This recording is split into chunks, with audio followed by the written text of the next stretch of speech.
financial problems, elder law, tax problems, business matters, divorce, personal injury, bankruptcy,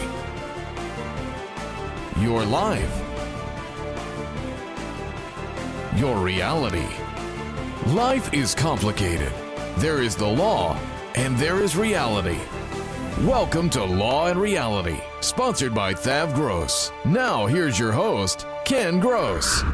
Good morning. Welcome to Law and Reality. It is a rocking morning this morning. I've got in the studio a boatload of lawyers, so look out. Was that a fat joke? Was that a what? Fat joke? No. What's Okay. a fat joke? Like when you make fun of fat people. Well, you wouldn't know that I because you're didn't- skinny. So make like a fat joke, like a lawyer joke? I would never make fun of you. I'm not. I said a boatload of lawyers. Oh, you meant boat as in because you're suggesting that these are big lawyers in my office? Yeah, big time. No, that's not my statement at all. Pat Simesko would be very upset if I did something like that. But I have guests along with David Einsteinig, who on cue is interrupting me. David Einsteinig, my co-host. Nice to see you here this morning. I have with us special guest Gary Nitskin, attorney, sues debt collectors from Michigan, consumer credit lawyer. Good morning. Good morning, Gary. Pat Simasko's in us. The second segment, we're going to talk about some elder law issues with Pat. Pat's a regular on the show. Nice to have you back, Pat. Thank you. So now, can I keep going with the flow here, David? Is that okay? Yeah, The boatload unfortunately, kinda threw me but off keep a little going. bit. This segment of the show, we're going to give the debt collector their due. Now, who's a debt collector? These are the guys that are calling people up to collect for Visa, for MasterCard, for health care bills, things like that. Gary has taken on a specialty of pursuing debt collectors when they violate both federal and state law. It's Now- sort of interesting, real quick, though. I want to ask Gary this. I would think, and you would think, since we've got this Consumer Protection Bureau, et cetera, that really that the debt collectors don't do this anymore. But, Gary, what have you found? Oh, that's a total fallacy. Debt collectors come in two types. First of all, I want to go on record and say not all debt collectors are bad people. They're the ones that keep our credit cards valid. But there are several rogue debt collectors that, the law be damned, they'll do what they want and they'll break the law with impunity. Ken just recently had a case he sent to us. I want to give you the background on that, and then after that, I want to come back and not all debt collectors are evil. I would agree with that completely, but I don't think that I don't know if I would go that next step. You said that they help validate and keep our credit going and credit flowing. But He has to have a relationship with some of them. I mean, come on, yes, Ken. so I mean, do we. So do we for you that know standpoint that. because we settle with them all the time. All right, But so let go me with give your you- intro. Let me Go give with you your the intro. background because I just called Gary on a case this week. I have a client that is a very dear client to me, an elderly couple that came in right at the heart of the financial crisis, 2009. They came in. Here's their factual situation. They were in their late 70s in poor health. He was a spec home builder, but there was no building to be done anyway once we got to 2009. So they were basically unemployed, only income coming in, Social Security. They had two condominiums in Florida that they had bought as investments that in 2007 had $500,000 of equity in them. They crashed. They were way underwater. When they came into my office, they had already drawn their IRA down from $250,000 to $100,000. The $150,000 they had used to keep afloat on the condos that were hopelessly underwater in Florida and to pay down credit card debt from around $170,000 to about $90,000. Oh my God. There was nothing that we could do to get that IRA money back because it had already been gone and wasted by paying it down to the 90. So you've got to, and now they're not bankruptcy candidates because they owned a home here that was underwater, so that wasn't a problem, but they had a vacation home up north that was fully paid for. So they were not a candidate for a bankruptcy because of the equity in the summer home. So I had to come up with the strategy. Was their home at risk because it was held by the entireties and they both owed the debt? Well, it would be at risk if there was a judgment against them and someone filed a lien. So that asset was at risk ultimately. So we Okay. adopted a strategy. We transferred the summer home into an LLC to protect it from being liened by a creditor. And the strategy with regard to their credit card debt was, we're not going to pay. It wasn't settle the debt for pennies on the dollar, because they were down to $90,000 left in their IRA and no income other than Social Security. I had to preserve every penny I could for them to live on. So the strategy was, we will let these creditors sue as they come along, ultimately monitor them, give them judgments, and then I will fight them and protect them in creditors' exams and so forth along the way. It was a long-term play, but it was the smart play. So this client over the time, and they're very old and fragile, have gotten judgments against them, and they've also gotten some very difficult calls from collection agents. And when they'd get a call from a collection agent, she would get very nervous and she would call me. Or if they got sued, constant communication. But I love them dearly, and I enjoyed the communication with them. She calls me up earlier this week. She gets a call from this guy out of state. He says his name is one of the private eyes from television, because they use fictitious names. I think it was Tony Beretta. Okay, so Tony Beretta calls look what her, happened to him. and he says, if you don't pay this $1,800 bill to a furniture company out in Florida on your credit card right now, you're going to be served with papers tomorrow by Officer so-and-so, and then you're going to have to attend a 3-day creditor's exam where they will ask you every question they want about your personal life for your whole history. She calls me up practically crying. What do I do? I said, give me Mr. Beretta's phone number, is what I said you do, and I call him back. And he's at lunch, naturally. And I said, well, have him call me. And then a supervisor calls me back, and they ask me my information. And I give him my information. So I said, now can I talk to Mr. Beretta? Well, Mr. Beretta's still at lunch, but you can talk to me. And I said, well, I want your address, because I didn't know where this company was, because I had already decided I was calling Gary because these people were going to pay for the intimidation and lies that they did in the statements they made to my client. The guy says, well, I'm not allowed to give you our address. And I started screaming at him. Sometimes I kind of Did you say, don't do the crime if you can't do the time? I said to him, if you don't tell me, I said to him, good one. I said to him, if you don't tell me your address in the next 10 seconds, you're going to be in big trouble, buddy, because the Consumer Financial Protection Bureau is going to be all over you. He gives me his address. And then I said, now you're in even bigger trouble, because I'm sending your file to the toughest attorney I know that sues people for violating the Fair Debt Collections Practices Act. And that's what you've done. And have a very nice day. And I hung up the phone on him. And when we come back from the break, we're going to bring Gary in, and we're going to talk about this case and how he deals with debt collectors when they cross the line. We'll be back. It's devastating, the effects of debt and foreclosure on you and your family. There is a solution. Worth Ave Gross, our firm will solve your problem. Some fear the word bankruptcy, but in reality, it's a strategy to save your home and to eliminate debt. If you're in financial trouble, timing is critical. You need to take action now. We've been saving homes and eliminating debt for over 33 years. Call Fav Gross 888-235-HELP. Tax problems are major problems. Don't let the IRS levy your wages and seize your assets. There is a solution. Worth Ave Gross, our firm will solve your problem. If you're behind on your taxes and owe money to the IRS, call Fav Gross.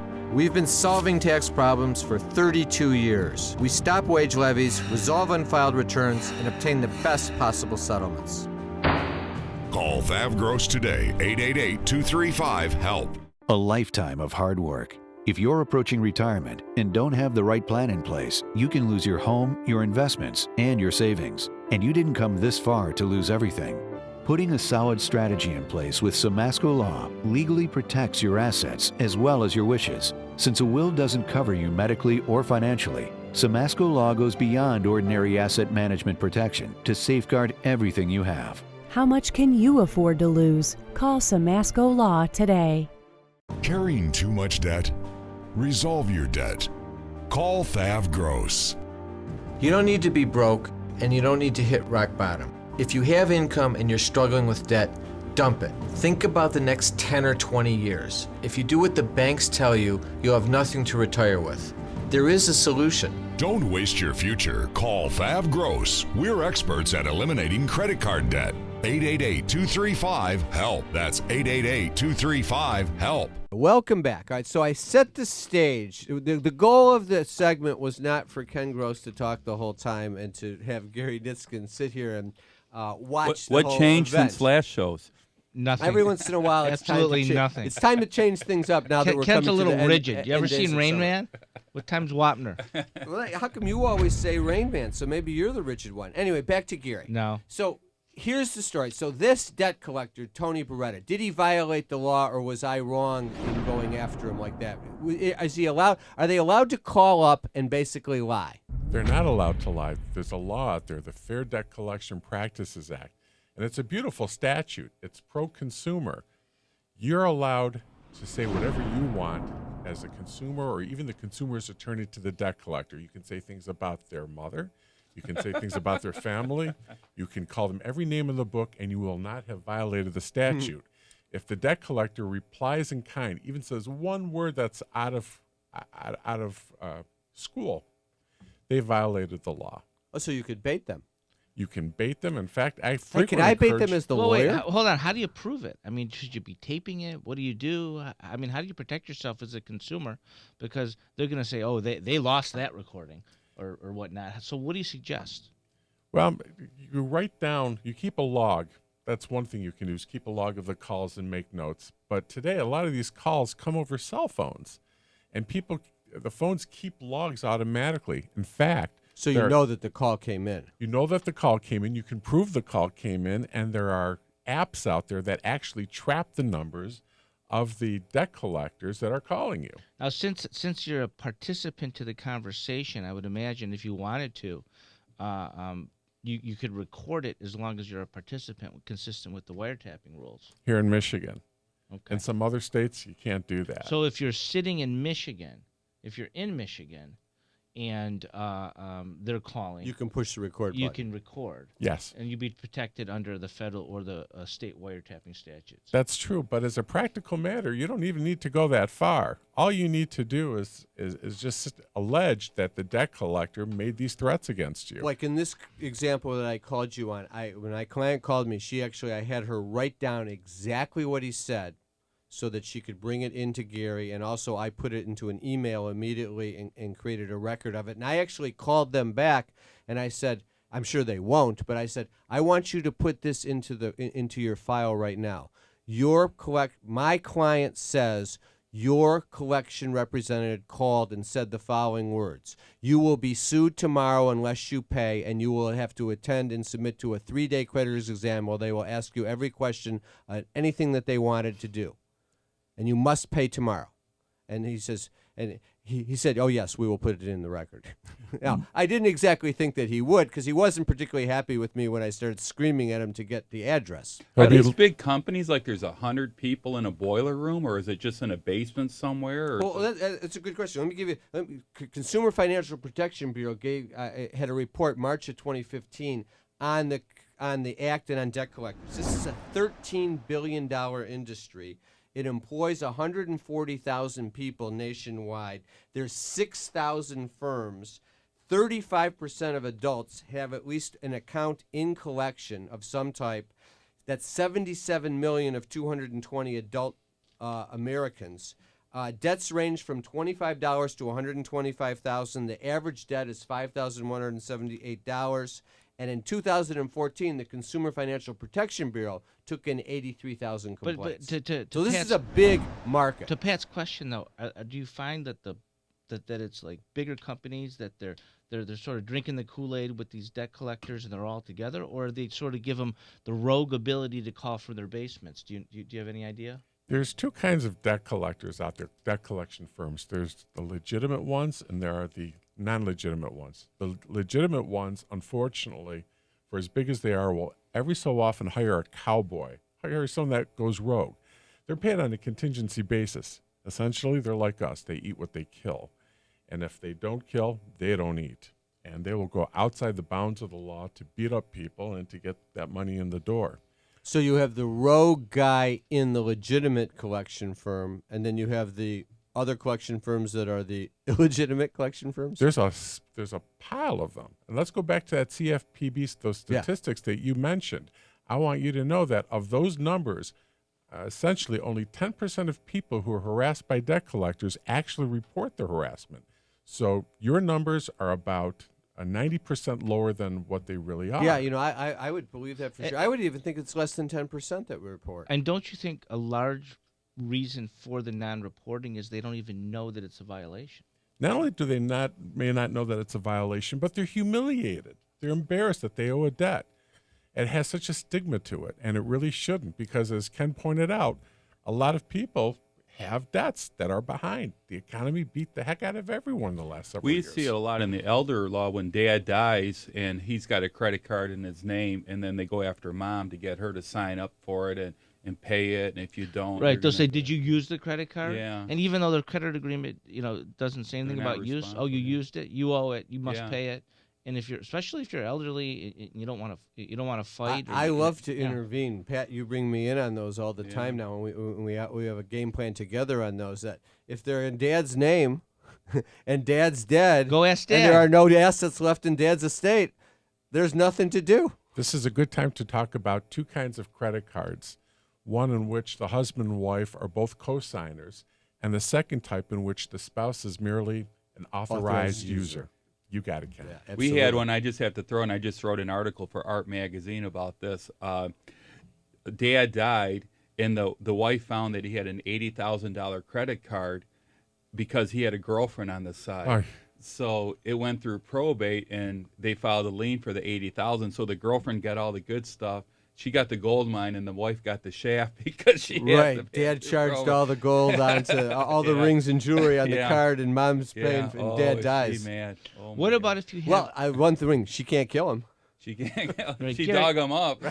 Gary, what if you have a credit card that's in a company name but is used for residential purposes or personal purposes? Does that make a difference as to what the debt collector can and can't do? That's an excellent question. The answer is no, because if any part of that debt is incurred for what's called personal, family, or household use, it's a consumer debt, and it's governed by the FDCPA. Oh, really? No kidding. Oh, so when you have a business-issued credit card, and they're using it for personal use, it's covered by the Act. That's exactly right. But if it's a pure business debt, then the Act doesn't apply? That's correct. That comes up a lot as well. When we come back from the break, we can talk about that. You and I, David, see that all the time on business debts, and we've been dealing with the rogue cowboys on business collectors for a long time, and they're even more interesting in some ways. We'll be back after the break. If you're retired and in a financial crisis, there is a way out. It pains me when I see a retired couple exhaust their savings by paying credit card bills and for a home hopelessly underwater. Thav Gross specializes in helping retired people in financial crisis. You just can't keep paying until you're broke. You need to address the problem now. 888-235-HELP. That's 888-235-HELP.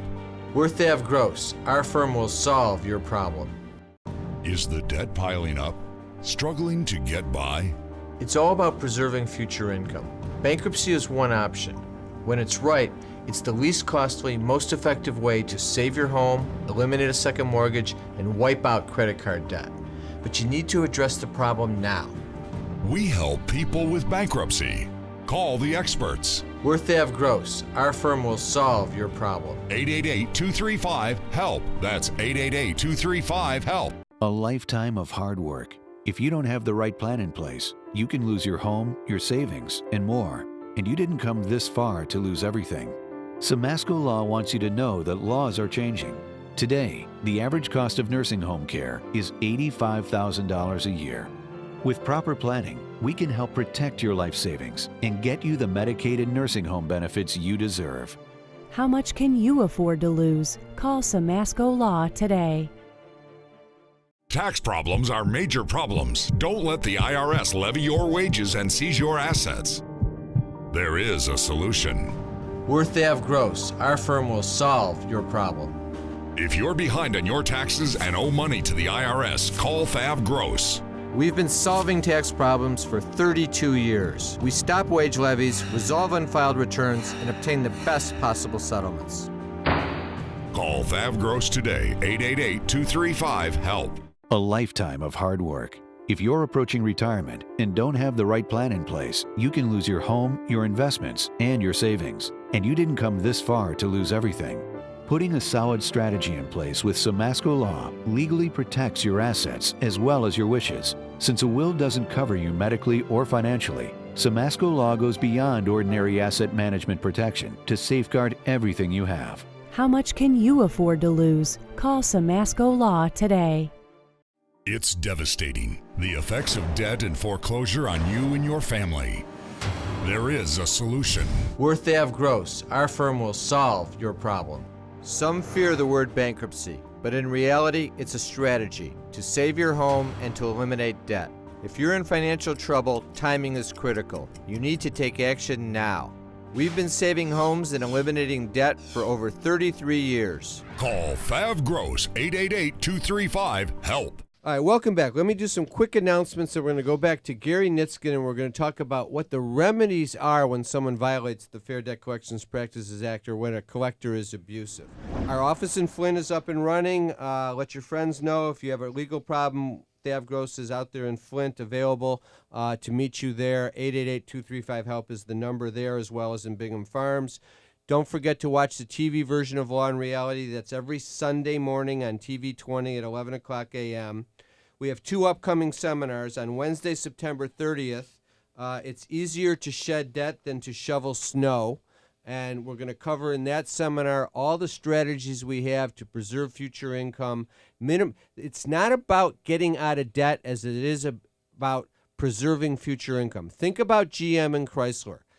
Get rid of the bad debt and the problems so that you can go forward and your future income goes to you rather than to your creditors. That's the way you start saving money for retirement.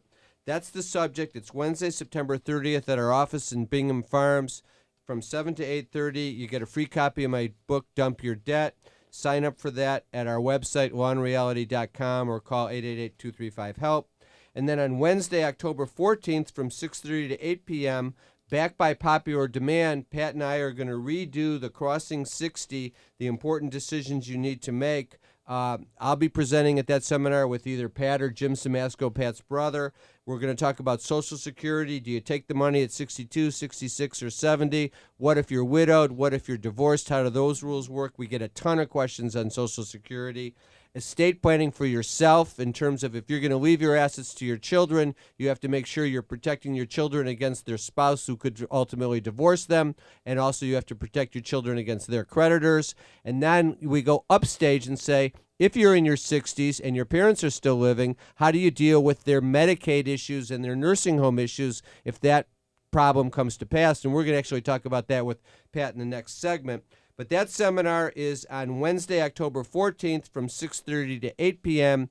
at our offices in Bingham Farms. And you sign up for that also on the Law and Reality website, or you can call 888-235-HELP. I want to thank Thav Gross and Samasco Law, our sponsors. And now I want to make note that this week and next week are our last 2 weeks on WDFN on Saturday mornings. After 7 years of doing the show on Saturday mornings, we're going to take a little bit of a rest. We're still going to be on Tuesdays with Law and Reality Live on WCHB AM, that's 1200 AM and 99.9 FM. And the show, Law and Reality TV, is going to continue on Sunday mornings at 11. And we're also going to have the Law and Reality show on TV in the Flint market as well, starting in September. Congratulations. Thanks, Pat. So, Gary, we're kind of debt collectors that are not for business debts really don't have any rules that govern them. So let's hold off on them because we're down to the last 5 minutes on our segment. If you have someone who violates the act and a client calls you or I send a client over to you, how do you go? How much does it cost them to sue these debt collectors? How does the process work? It costs our clients nothing. We make the bad guys pay. There's a fee shifting provision under the statute that makes the debt collectors pay our fees and costs. We'll make our clients $1,000, or if they have actual damages, we'll get them more. We had a great case some years ago. It was kind of sad. The debt collector actually went on the consumer's Facebook profile and started contacting the client's friends. Oh no. And Oh my God. And my client was just a little, it was about our age, and was contacting her high school friends. Oh, my God. It was horrible, but these things actually do happen. So what are the remedies? You can get emotional suffering. You can get pain and suffering damages, loss of credit, humiliation. The most common ways the statute is violated is just like that, is when the debt collector contacts third parties and talks about the debt. What about if there's multiple violations? They've called you for weeks, or they've reached out to third parties. They've defamed you. Does that make a difference as far as what your damages are statutorily? Well, you're talking about actual damages, and you don't even have to have defamation. As soon as the debt collector tells one of your friends about the debt, the law's been broken. Even though it may be true that you owe the money, it's a different issue because they were not allowed to tell your friend. So if they violate in 2 calls, each one's a violation, does that mean that you could arguably have greater damages? Is that what you see as a matter of course? You can have greater damages, but if you don't have actual damages, you're limited to one set of statutory damages of up to $1,000. Plus attorney fees? Plus attorney fees and costs. What about repetitive calling? What rules do they have on how, when can they start calling? When do they have to stop calling? Because, you get these automatic dialers. They just keep dialing and dialing and dialing. Oh, there's a whole different statute for that, the Telephone Consumer Protection Act. And there are some great cases, and there are huge damages out there for TCPA. If a debt collector uses automated telephone calling equipment and repeatedly calls your cell phone, you keep out records, you can get anywhere between $500 to $1,500 per call for each one of those calls that are made. Because that seems like it goes on a lot. I'm going to get a couple credit cards and not pay them, and we're going to make millions here. I kind of thought you were going to do that. I like that strategy. Yeah. And then afterwards, we'll sue the debt collector and get money for that, and then I'll settle the debt with the creditor for 30 cents on the dollar. Unfortunately, your credit scores will not Well, that's a survive whole this. well, that's a whole different story because bottom line is when you're 80, you don't want to go to the grave and say I had a 750 credit score my whole life and I have no money in the bank. Whereas if you may take a 1-year hit on your credit score because it comes back pretty quick and you get rid of the debt, you're far better off. Ken, what we saw, and I'm sure you see it, is when you're 80, you want to pay your debt, though. Those are the people, and if dad dies, mom wants to pay dad's debt. And it's something really hard to talk to them about. It's not necessary. It's better for you to have money to live on and your income. If mom's got $1 million in the bank from dad and she's comfortable and she knows she's got enough money to live the rest of her life and she wants to pay the debt, that's her choice to make. But I want to talk to the moms when the moms want to pay the debt and there's $20,000 in the bank and mom's going to live another 10 years and she's got $2,000 a month coming in on Social Security, mom's got to say, I've got to hang on to my money so I have money to live on. Right. Otherwise, I'm going to be dependent on my kids, which isn't really a fair deal for mom. You're not paying for food to pay that interest. Yeah, it's too tough. Gary, thanks for joining us on the show. We'll have you back again. Stick around for the next segment while we feature Pat. Thank you for having me.